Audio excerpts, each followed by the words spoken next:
l'armée israélienne vient de revendiquer 100 frappes en 10 minutes dans tout le Liban. On voit les gens fuir leur immeuble.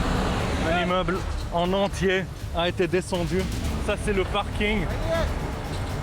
C'est le chaos total. On ne sait pas ce qui se passe encore. C'est une des plus grosses attaques de leur histoire sur notre territoire. On dirait qu'ils ont retrouvé un autre corps. Le monde va mal. Si on est en train de voir ça en live et que personne se mobilise, on est en train de perdre l'humanité. Et là, ils ont enlevé un corps. Je viens d'entendre une dame qui dit « Ses parents sont là dans l'immeuble ». Dans cette vidéo, on va revenir sur une des journées les plus sanglantes de l'histoire récente du Liban, où en l'espace de seulement 10 minutes, l'armée israélienne a bombardé plus de 100 fois tout le pays, faisant 357 morts, dont 33 enfants et plus de 1200 blessés. Dans les précédentes vidéos de Fixers, une série de reportages réalisés en collaboration avec Arte et des reporters sur le terrain partout dans le monde, on vous a emmené dans les tranchées en Ukraine avec Ignacy Vlaviork et dans le conflit en République démocratique du Congo avec Sabiti Jafar Al-Katanti. Si vous ne les avez pas encore vus, je vous mets des liens en description. Pour ce nouvel épisode, on se rend au Liban et plus particulièrement dans la capitale Beyrouth où le 8 avril 2026, l'armée israélienne a semé le chaos en frappant une dizaine d'immeubles dans la capitale. Sur place, le reporter libanais Charbel Cherif a pu filmer les conséquences de ces attaques avec une caméra embarquée et grâce à ces images, vous allez voir la réalité et les coulisses du métier de reporter dans une zone de conflit, mais vous allez aussi comprendre à quel point ça peut être difficile de travailler quand c'est dans votre propre pays que la guerre se passe.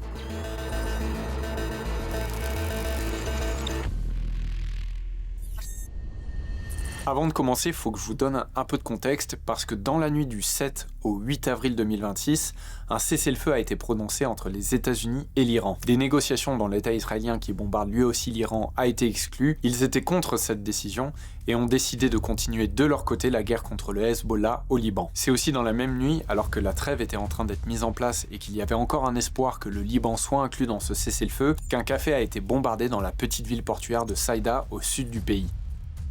Avec le reporter français Arthur Saradin, qui est correspondant du journal Libération, Charbel est parti en urgence aux aurores pour documenter ce qui s'est passé.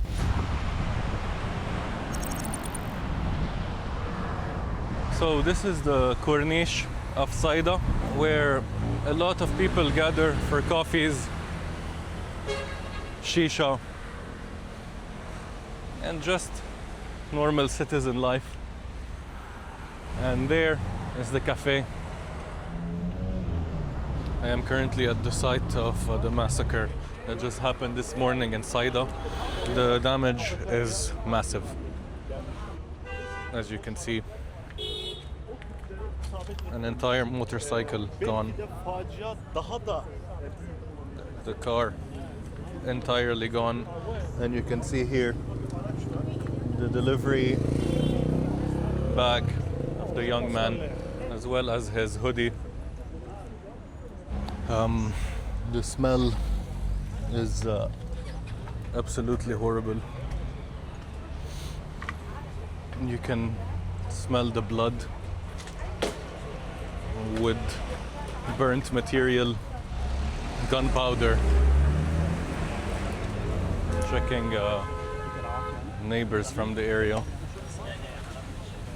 ارحمهم بس هذا عدو غاشم عمي وبدور وين نقاط الضعف عند الناس وبقتلها مغتصب لأرضنا ولشعبنا ولأراضينا ولأهلنا وهي عم بيعتدي على الممتلكات المدنية. قهاوي شو فيها القهاوي يعني؟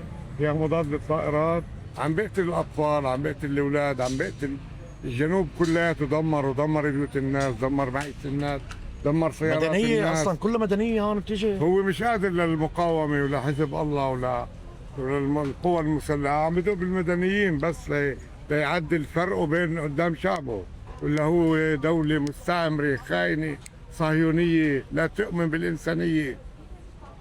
حسبي الله ونعم الوكيل فيهم. There is the neighboring cafe right here. You see how close it is. I just spoke to the owner who doesn't want to be on camera. He said he was operational, but his life was saved due to the fridges separating him from the other cafe. And this is the fridge, as you can see, completely massacred. And this fridge saved his life. If it wasn't for that, him and probably some of his men would have died. We were preparing to go to the burial site, but there was just a huge strike somewhere here in Saïda. We can hear the warplanes above. Au moment où cette nouvelle frappe a lieu à Saïda, Charbel et Arthur ne le savent pas encore, mais l'armée israélienne vient de lancer une campagne de bombardement massive. Pendant 10 minutes, une centaine de frappes sont menées dans tout le Liban. C'est une pluie de feu qui s'abat sur tout le pays, et ils apprennent en direct que la capitale Beyrouth où ils habitent est sévèrement touchée, et ils décident donc d'y retourner en urgence. Au moins 7 bombardements dans le centre, dans la banlieue, un peu partout, un à côté du lycée français. Mon école d'enfance en fait. Ça c'est le dernier plan de Saïda avant qu'on parte. J'ai vraiment peur de voir ce qui est arrivé là-bas. Ça fait flipper. C'est des endroits hyper densément peuplés. Montre grand écran. Un truc énorme. C'est dans le centre de Beyrouth ça, ouais. C'est près, je sais pas, il y a un type qui monte la maison des avocats. Moi j'habite juste derrière. Ils ont frappé le centre de Beyrouth encore, plusieurs fois la banlieue.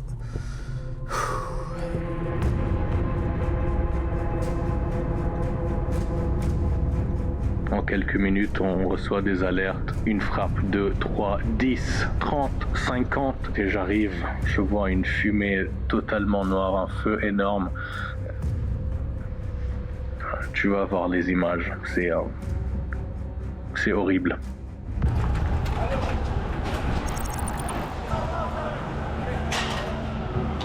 حبيب القلب عم بيوقع قصص من فوق انتبه.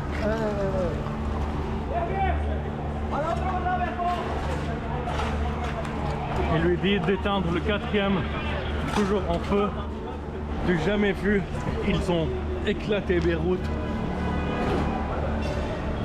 Il y a toujours des débris qui tombent, faut faire attention. On porte un masque parce que la fumée, elle est étouffante et horrible. Ça c'est juste un côté de la frappe. On essaie d'accéder à l'autre. On voit les gens fuir leur immeuble. Un gros massacre. Un immeuble en entier, probablement de 10 ou plus étages, a été descendu. Ça c'est le parking. Et l'immeuble là-bas, complètement descendu. Et tous les immeubles alentours ont été massacrés. On dirait qu'il y a eu une autre frappe là-bas. Il dit qu'il y a un générateur ici, on le voit. C'est très dangereux. Ils vont essayer de l'éteindre avec de l'eau en plus. Mais on est dans une zone très dangereuse. Et là, on voit juste un morceau de l'attaque. D'un coin seulement. C'est le chaos total. Les pompiers qui font tout ce qu'ils peuvent.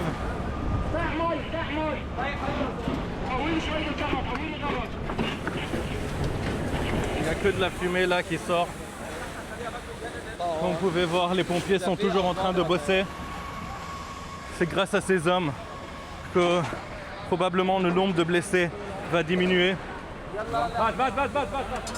Quand on arrive sur le terrain, ça prend du temps parce que d'abord, il faut que les pompiers, la défense civile prennent en charge cette situation et sauvent les gens avant que nous, on puisse rentrer et filmer, tu vois. Et nous, on les aide et on respecte ça au max. Donc quand on arrive sur le terrain, les blessés les plus graves, ils sont déjà évacués dans les ambulances et on essaye de les sauver dans les hôpitaux.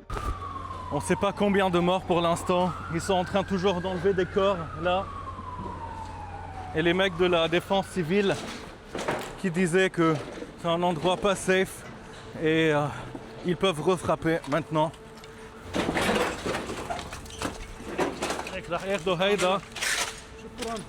Un des habitants de cet immeuble qui nous dit que les habitants sont bien, juste des blessés, personne n'est mort. Et ça c'est sa voiture, le pauvre, complètement détruite.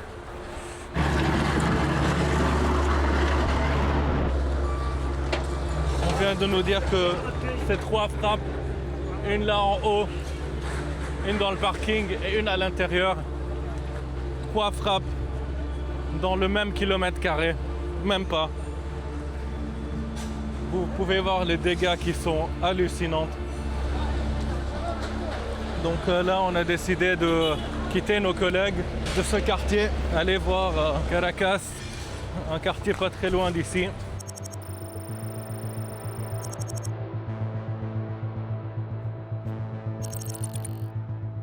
On est aussi au centre de Beyrouth, vers la corniche, avec le phare de Beyrouth et le plus gros club de Beyrouth et l'université américaine qui est à quelques mètres d'ici. L'armée et la défense civile, elle est déployée partout. C'est un peu plus impressionnant de l'autre côté. On nous dit de ne pas trop s'approcher. Ici, la défense civile qui cherche toujours un corps. Je pense que ça va être très difficile. Je vais me diriger là vers l'appartement d'un des voisins ici qui nous a invités de monter chez lui pour voir le dégât.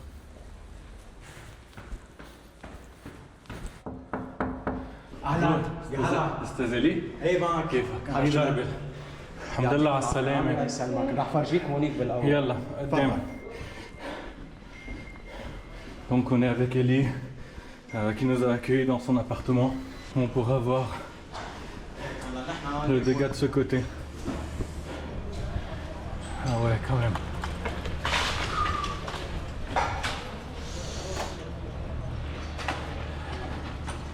C'est assez impressionnant. كنت موجود إلي؟ انا ما كنت بالبيت كانت مدامتي وابني كانوا قاعدين هونيك بوسط السفره الحمد لله على السلامة. طلع هيدا فكروا بقلب البيت يعني تخيل لحظة. أكيد أنت هون عندك. ايه ماشي دغري ماشي الديستانس à même pas 20 mètres. ايه Même pas. Les vitres chez Ellie brisées. Ellie qui nous dit de passer chez son voisin là qui est déplacé de Nabatiye. Il a fui de Nabatiye pour venir ici et on le bombarde aussi, le pauvre. Ok, là on est encore plus proche. C'est assez impressionnant combien ils étaient proches. 5 morts ici, un blessé grave. Un homme qu'on a trouvé sans son bras. On a dû enlever son bras des décombres. Et une personne qui est toujours pas retrouvée. C'est ce que les hommes et les femmes de la défense civile ici cherchent. C'est horrible. Mais probablement il est sous ce mur qui est tombé. شو اسمك؟ يوسف. يوسف الحمد لله على السلامة. شو هيدا؟ أولك. هي ما بعرف بس ايش وظيفة. Ça c'est des éclats, des morceaux du missile qui a atterri juste de l'autre côté de cette vitre. Je suis content que ce n'est pas arrivé sur un des habitants de cet appartement. Et ça, c'est un des chats qui a survécu. Comment? Kuka? Ouais. Tellement mignon. Elle a peur. Bien sûr qu'elle a peur. Elle vient de vivre ça, en fait. On a tous peur. Cette famille est toujours là. Elle a le sourire avec le chat Kuka. Et j'espère qu'ils vont rester aussi forts et résilients. J'espère continuer mon université, mon année d'université. J'ai encore 1 an. Et on espère que mes frères et les parents repartent à genoux pour continuer leur vie normalement. On espère. Je l'espère pour vous aussi. Vous êtes des champions, vous êtes très forts. Merci pour votre accueil. Bye Kuka. J'ai pas de mots comment cette famille a échappé. Ils sont même pas à 10 mètres du missile. C'est hallucinant. Et leur mood, comment ils sont, je suis impressionné de la résilience de tous mes frères et sœurs de ce pays. Ils ont déjà été déplacés de Nabatiye. Et là, ils sont à Beyrouth. Ils vont rebouger chez des proches à eux. Donc, ouais. Tout le monde était mobilisé, la défense civile, les pompiers, l'armée, les keufs, et ça bossait dur. combien tu dois enlever de décombres pour enlever les morts ou les survivants même. Ça, c'est un travail énorme. Je les salue de tout mon cœur. Vraiment, j'ai pas de mots. Ils sont toujours là en train de bosser. Les civils, bien sûr, ils s'aident entre eux. J'ai vu des voisins soulever des mecs blessés et les prendre vers les ambulances. Les vieux dans les quartiers, ils ont été pris par les plus jeunes du quartier et aussi pris à l'hôpital parce qu'à un moment, t'as plus de voitures, t'as plus d'ambulances pour prendre tous ces blessés, tous ces morts. Les hôpitaux ont demandé de l'aide pour du sang, tu vois, parce que il y en a pas assez. Mais le travail de ces sauveteurs, de ces pompiers, c'est un des trucs les plus nobles du monde en ce moment, et je les salue vraiment. J'ai pas de mots.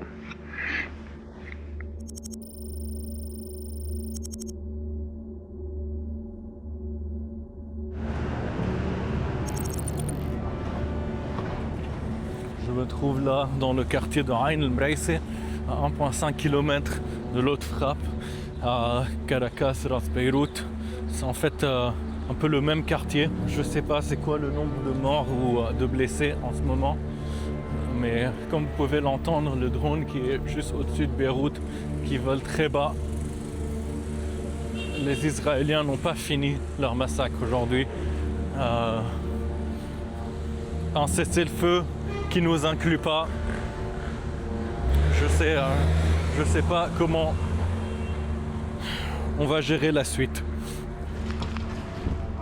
Salam شباب يعطيكم العافية.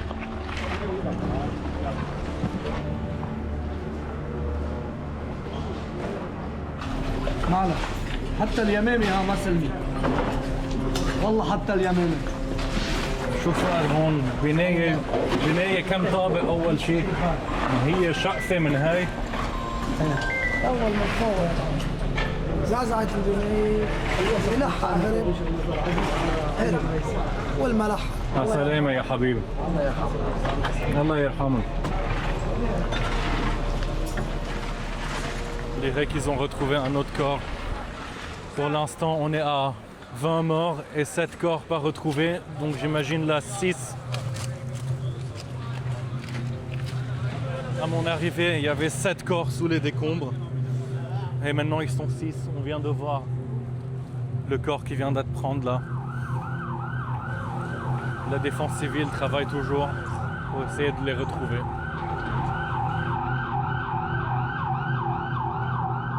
L'armée nous a demandé d'évacuer la zone un peu parce que il y aura du travail un peu difficile avec des décombres qui peuvent nous tomber sur la tête.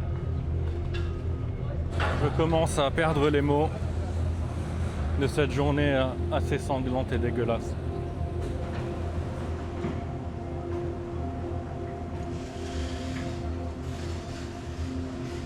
Qu'est-ce qui t'a le plus marqué aujourd'hui, Charbel?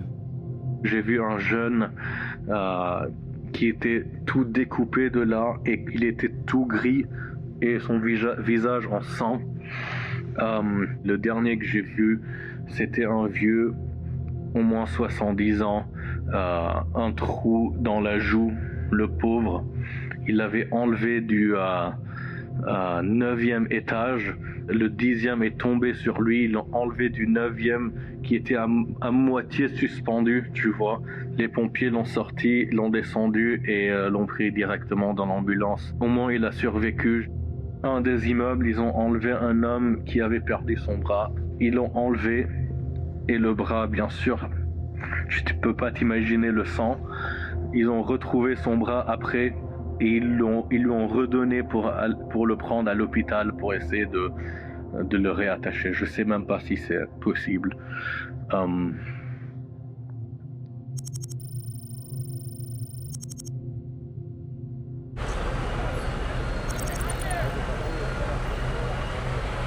Je suis là à une autre frappe parmi les 100 que le régime israélien a lâché sur notre pays.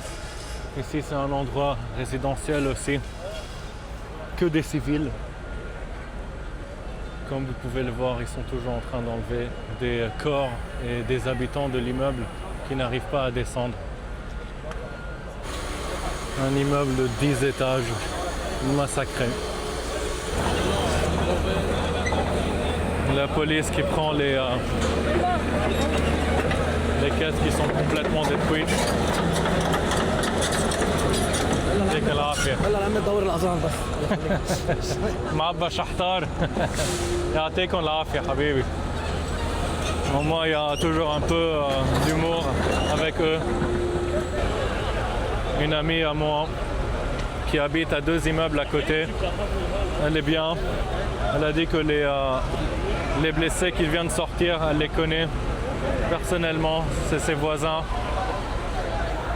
Pour l'instant, la défense civile dit qu'il y a au moins 250 morts. Le ministère de la Santé dit 150. Ils ne sont pas encore alignés, mais ça arrive. C'est tellement le chaos et la défense civile est partout. Je viens d'entendre une dame qui dit que ses parents sont là dans l'immeuble. Ils n'arrivent pas à la trouver. Apparemment, il y a un survivant.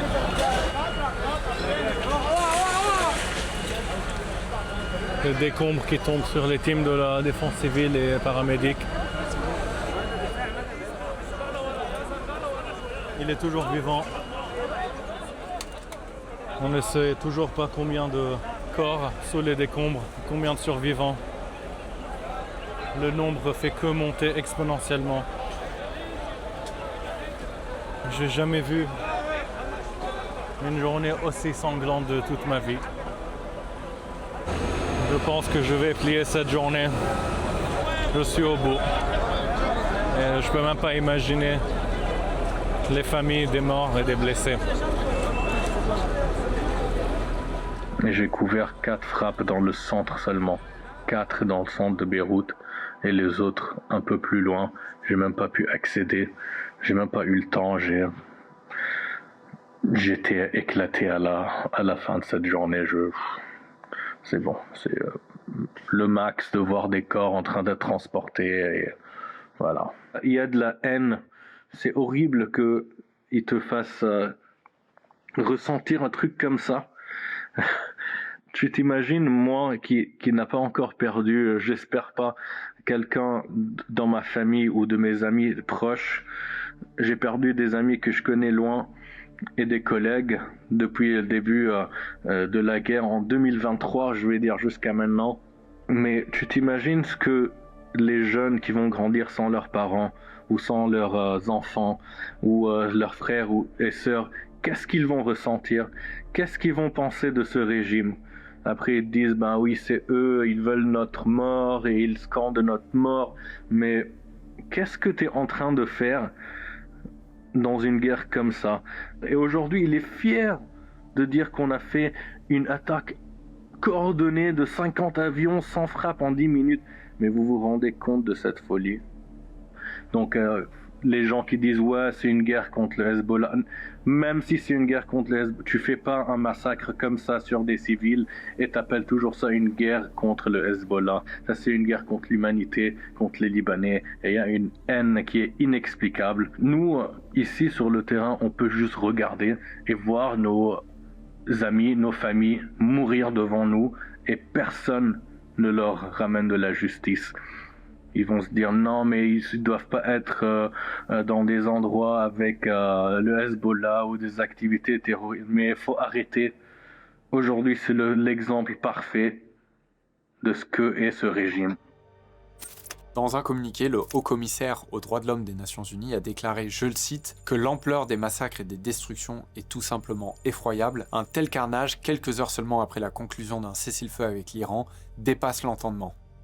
Dans le journal Le Monde, Mariana Elou, la médecin en chef des urgences d'un hôpital de Beyrouth, a elle aussi déclaré que c'est la première fois durant cette guerre et celle de l'automne 2024 que l'on reçoit autant d'enfants après des frappes.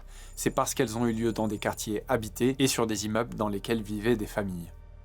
Pour justifier ce déchaînement de violence, l'armée israélienne a prétendu avoir visé une centaine de postes de commandement et d'infrastructures militaires du Hezbollah, mais ils n'ont fourni jusqu'à maintenant aucune preuve. Voilà, c'est la fin de cet épisode, j'espère que vous avez appris des choses et que le témoignage et le travail de Charbel Cherif sur le terrain vous ont touché. Le prochain reportage sera avec Mohamed Ouraini qui documente l'accélération de la colonisation dans les territoires palestiniens occupés. Ça arrive prochainement sur cette nouvelle chaîne YouTube d'Arte, donc n'oubliez pas de vous abonner parce que sans vous et sans l'aide d'Arte, ce format ne pourrait pas exister. Merci encore pour votre soutien, à très vite.